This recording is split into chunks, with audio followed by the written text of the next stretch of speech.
Okay. Hello everyone, it's Alex. So, what do you think you need to start a skincare brand? A manufacturing team, a marketing team, a development team, a design team, a logistic team, and even a filming team. That sounds like a whole company. But manufacturing, I can leave that to manufacturer. Marketing, I can learn it from my friend, the BFF. Development, I will figure out while I study and meet different manufacturers. Design, honestly, before I became a mechanic, I loved art. And my whole family is from design field. So I think I can handle this part too. I'll just learn it as I go. Logistics, I used to work in logistics, so I understand the workflow. I will build the system while I'm doing it. Filming, I love cameras. I take photos and videos, so yeah, I can just do it.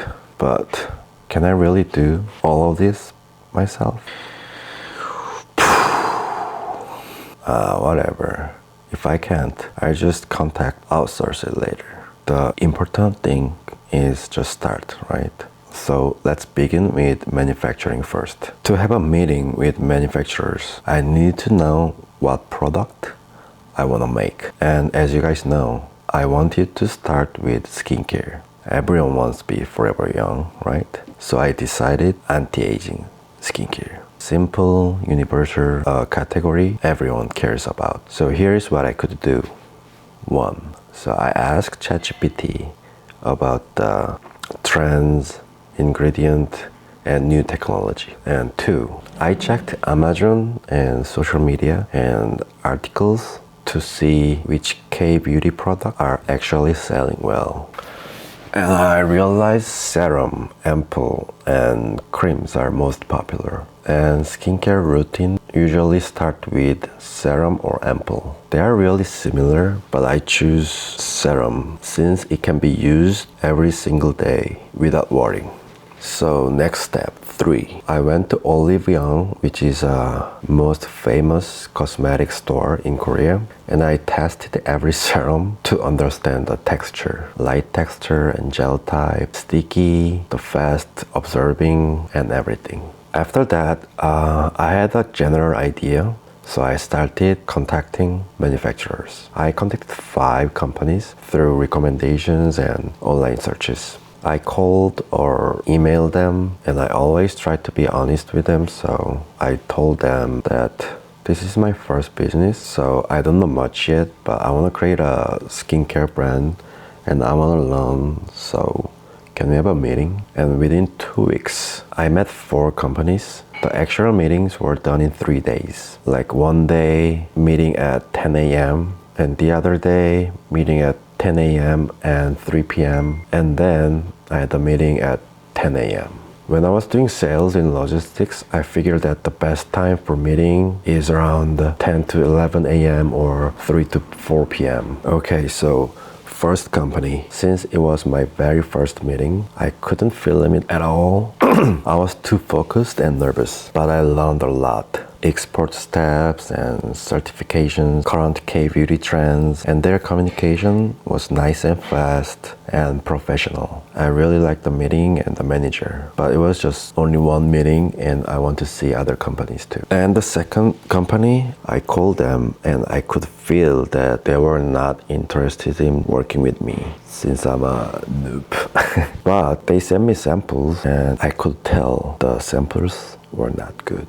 The third company, she was passionate but not ready. The manager was really nice and have a good energy and wanted to grow with my brand, but every time I ask a question, she had to check with someone else first. But I understand that because I'm a noob too. But for my first product, I need a company I could truly rely on. Maybe I will contact her later to work with me, but I had to pass. The fourth company is the biggest manufacturer in Korea, but people told me like they are huge, so responses might be slow. And the MOQ, minimum order quantity, is high. So I asked the manager directly, and do you know what he said? He was like, Even so, why do you think everyone still contact and choose us? That one line, I was like, okay, good point. Can I just make a contract or sign it? And the fifth company, they are specialized in the ingredient I want. Also, they are a big company, but not as big as fourth. And the three people came into the meeting, like 3 versus 1. And the vibe was like former business meeting. Ba-bum. So I couldn't even ask if filming was okay. And the meeting was great and made me think more.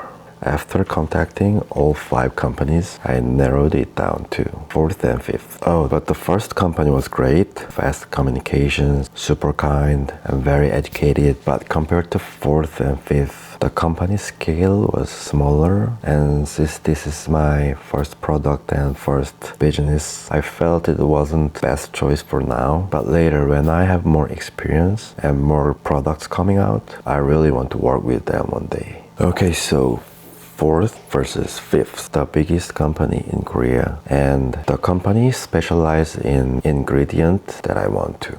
And I choose 4th. Not only they are the biggest, but also have the strongest experience in exporting and certifications for overseas markets. Since my main target is international customers, I felt the most confident that 4th could handle certifications smoothly and make a product that I could truly trust. And one thing became clear through all of this: ingredients can be researched with data, but textures, how it feels, how it absorbs, how sticky or how light it is, I don't have that enough experience to judge it alone. These things require someone who has used skincare for years. And I'm a man, just use like all-in-one and stuff.